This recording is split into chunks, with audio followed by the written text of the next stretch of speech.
Selamat datang di kuliah online mata kuliah struktur data. Materi kita hari ini adalah tentang struktur data queue. Secara bahasa, queue artinya antrian. Jadi queue merupakan sekumpulan data di mana data yang baru akan ditambahkan pada urutan terakhir atau disebut tail, dan data yang akan dihapus atau yang dilayani adalah data yang pertama masuk yang berada di head. Berbeda dengan stack, kalau stack cuma punya satu pintu masuk dan keluar, sedangkan di queue ini memiliki dua ya, pintu masuk dan pintu keluar.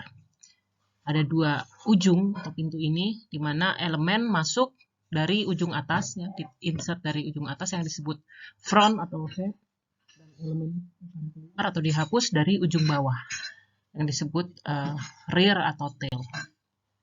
Ilustrasi queue adalah antrian ya. Jadi siapa yang datang dulu akan dilayani terlebih dahulu. Prinsipnya FIFO atau first in, first out. First in, first serve. First come, first serve. Seperti itu, jadi seperti antrian di bioskop, antrian di supermarket. Yang pertama masuk akan pertama keluar. Kalau dibandingkan dengan stack, tidak. Stack kan yang terakhir masuk adalah yang paling pertama keluar. Jadi problemnya berbeda ya, untuk mengimplementasikan dua struktur data yang berbeda. Sekarang kita akan lihat implementasi queue bisa diimplementasikan dengan array yang pertama dan juga yang kedua dengan list. Kita akan lihat misalnya di sini implementasinya dengan array. Terdapat suatu array dengan panjang 10 ya. Queue akan menggunakan array, misalnya nama array-nya array Q gitu ya. Dimulai dari indeks 0 sampai indeks n-1 ya. Elemen terakhir adalah n-1 ya, ada n elemen. Contoh pada slide ini terdapat 4 elemen Q ya. Pada posisi Q3, 4, 5, 6. Ada 4 elemen ya. Pada array Q. Head ditandai di sini, tail ditandai di indeks terakhir. Jadi head adalah paling depan ya, yang pertama masuk ada di urutan depan. Jadi ini yang paling siap dilayani atau keluar duluan. Dan sedangkan tail ini adalah pengantri paling belakang ya, paling terakhir masuk. T sama dengan 6 ini adalah pengantri paling belakang, ada di lokasi nomor 6. Jika ada masuk lagi, dia akan masuk di posisi 7 ya. H sama dengan 3 ini adalah pengantri paling depan, berada di lokasi 3. Jadi sebenarnya sudah keluar atau sudah dilayani sebanyak 3 pengantri ya, dari 0, 1, dan 2. Itu mungkin sudah di remove. Yang terakhir keluar adalah yang sini ya, di Q2. Ini sudah di remove kan, dihapus semua.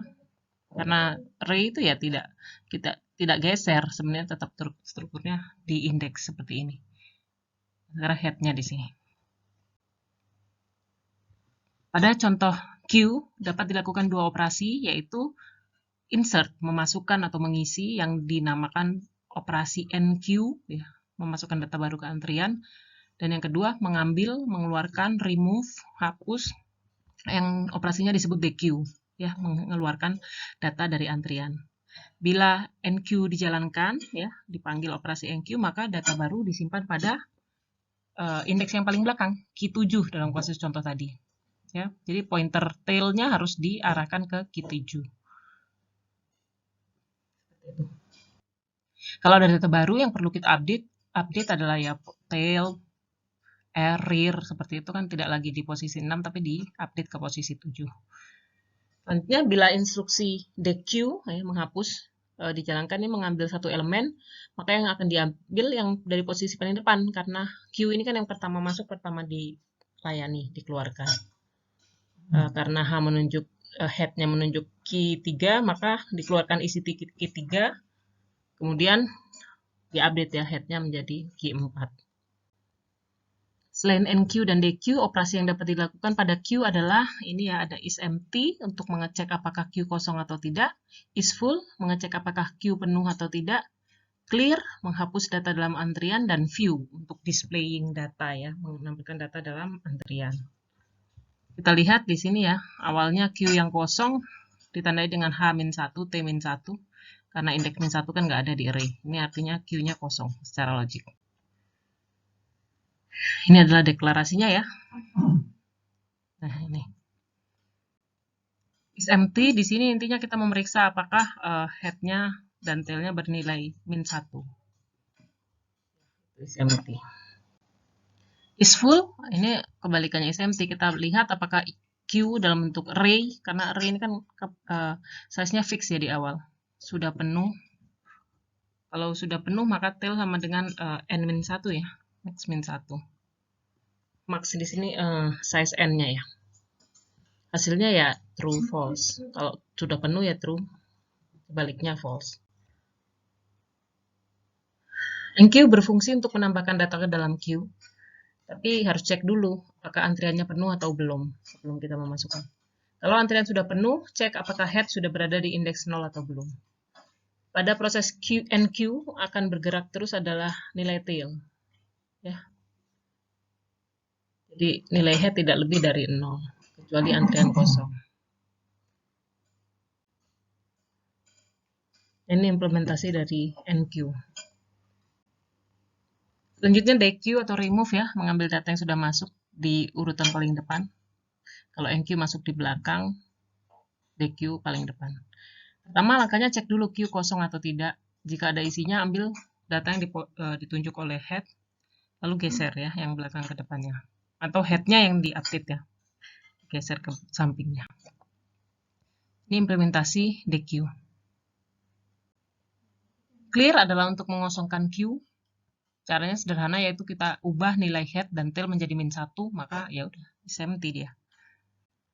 View adalah menampilkan data dalam queue ya. Seperti ini. Jadi seperti kita menampilkan data pada array aja. Contoh penerapan queue untuk recognizing palindrome. Palindrome adalah string yang dibaca baik dari depan maupun dari belakang sama ya. Able, was I, ear. Kalau kita baca dari depan, kalau baca dari belakang, ear, I, saw, elba gitu ya. Itu palindrome. Jadi ini bisa diperlakukan seperti stack atau seperti queue. Kalau stack kan dia terakhir masuk akan pertama keluar. Kalau queue tidak, yang pertama masuk pertama keluar. Nah ini akan dibandingkan ya, konten stack dan queue. Ini contohnya ya. Kalau pada stack, dia kan masuknya misalnya able A duluan, nanti keluarnya ini by, karena dari atas dulu kan keluarnya, di popnya. Sedangkan kalau di queue seperti ini ya, antriannya. A ini pertama masuk, ini pertama keluar. Seperti itu. Oke, maka silakan kalian implementasikan queue dengan struktur data linked list. Terima kasih.